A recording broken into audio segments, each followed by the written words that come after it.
Hello class, as you can tell, I'm not here today. However, I'll be back tomorrow, and I wanted us to continue on working with decimals. So far, we've worked with comparing decimals, ordering decimals, being able to represent decimals on a 100 grid. We've rounded, we've used benchmark decimals. So we, up to this point, have worked with decimals quite a lot. Today, we're going to be adding and subtracting decimals. Many of you remember we have kind of already been introduced to this. If you will right now get out your interactive notebooks and turn to page 17, you're going to see that we have a whole foldable dedicated to just operations, adding, subtracting, and multiplying decimals. And we've already filled out the notes on adding and subtracting decimals. So as I kind of work through some examples, you should have that out and you will be able to look at that and just have that as a reference. You also need to have out your skills book. And we're going to be on page 433, which is lesson 4.4. So if you need to, go ahead and pause this video while everybody gets that out, and then I'm going to work through some examples. Okay, hopefully now everybody has that out and you're paying attention. We're going to start, I'm going to work a couple within each problem set. Sometimes we're going to be estimating, then adding or subtracting. Other times, we're just going to go right into it and add or subtract. And then we also have some word problems that we need to look at. So I'm going to start with problem number 2 on page 433. And it actually says, estimate each sum or difference to the nearest whole number. So we need to round to the nearest whole number. And you should know the smallest place value for whole numbers would be the ones place. And that is where we're going to round to. So let's look at number 2. We've got 5.8 plus 7, and hopefully y'all caught me. I just read that one completely wrong. That's 5 8/10. The next one is 7 9 thousandths and 45 2/10. And it says round to the nearest whole number. Now that doesn't mean add and then round. That would not really help us in this. We want to round so we know what our answer should be close to. So 5.8 or 5 8/10, we're going to round to the ones. That 8, we'll round that up to a 6. So we'll have 6 plus. We go to 7 9 thousandths. I don't believe that 0 is going to round that 7 up, so we need to leave it the same. So we've got 6 plus 7. And then our last number is 45 2/10. So the 5 is in the ones place. And the 2 will not round the 5 up, so it'll just be 45. Now you can add these together however you see fit. I know that 45 and 6, I'm going to use commutative property. I'm going to kind of change the order here. I'm going to do 45 and 6 would give me 51. And then 51 plus 7 is going to give me 58. So if I went back and I lined my decimals up and I went to add these, my answer would be close to 58. Okay, let me look at one that is dealing with subtraction. Okay, and I think number 3 is going to be dealing with subtraction. So let's look at that one. We have 56 2/100 minus 3 76/100, and then minus 15 27/100. Now, we cannot use commutative property with subtraction, so when we go to solve this, we have to go from left to right. So let's go ahead and round to the nearest whole number. So we'll look at the 6. Will the 0 round the 6 up? No, it will not, so that will stay 56. On to the next number, 3 76/100. Will the 7/10 round the 3 up? It will, to a 4. And then the last one, we have 15 27/100. So we'll look at the 5. Will the 2 round the 5 up? It won't. So we'll just keep that at 15. And now we have to subtract. So we've got 56 minus 4, which gives you 52. And then you need to do 52 minus 15, and you should get 37. So there's you a couple examples on how to work these. In a minute you will be doing 4 through 10 with this problem set, But please don't work them while the video is playing because I want to give you some of the other examples within the book. Okay, we're going to go on to the next problem set, which I believe is 11 through 20. And it just says in our directions to calculate each sum or difference. And we have 3 numbers on pretty much all of these except some of the subtraction problems. I'm going to start out by working number 12. Now, if you'll look in your foldable, the first step into adding decimals is to line up your decimal points. And that makes a lot of sense because when you're adding whole numbers, you line up by your place value. So in order to make sure we're adding by our place value, that our place values line up, the only way to do that is make sure your decimal points line up. So in this case, I've got 3 decimal points. I don't know if you can see those kind of on my screen a little bit. But we've got, and then I'm going to fill my numbers in around it. So I've got 16 and 9 hundredths. I've got 15 and 28 hundredths. And I've got 35, there's a decimal there, and 91 hundredths. Now, our next step is to add zeros. However, this one completely lines up.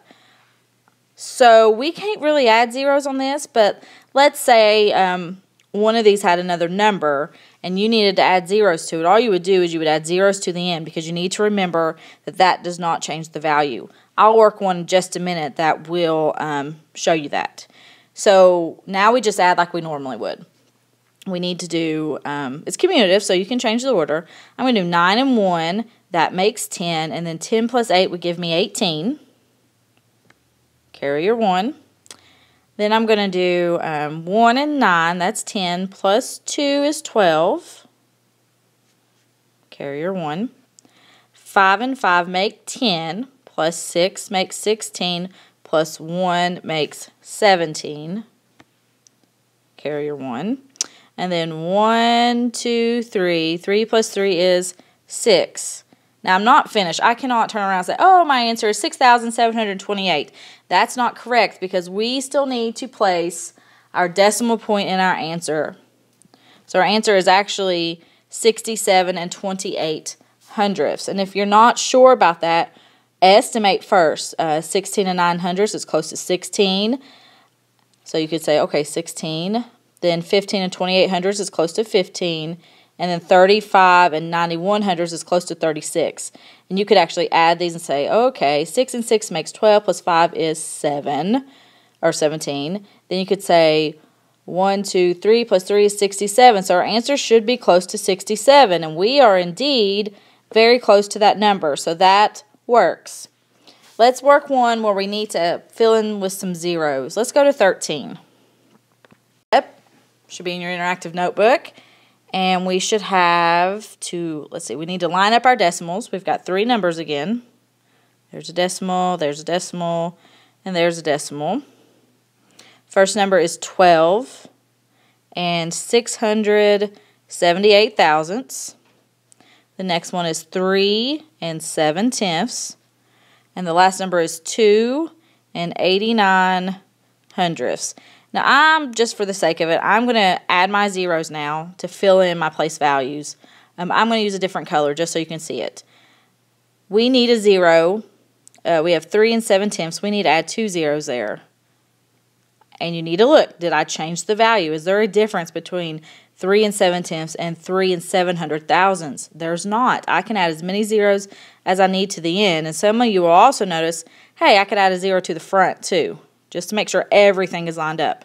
You can do that. Then on 2 and 89 hundredths, I also need 1 0 on the back and 1 in the front.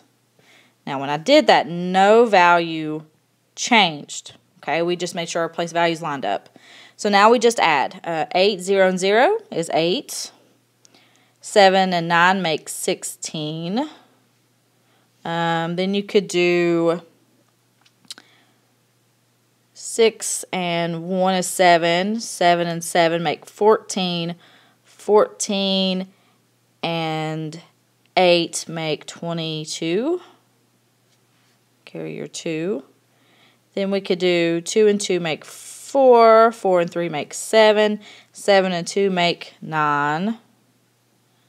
And then 1 plus 0 is still 1. And we have our answer, except we're missing our decimal point. We need to go ahead and bring it straight down. So the answer would be 19 and 268 thousandths.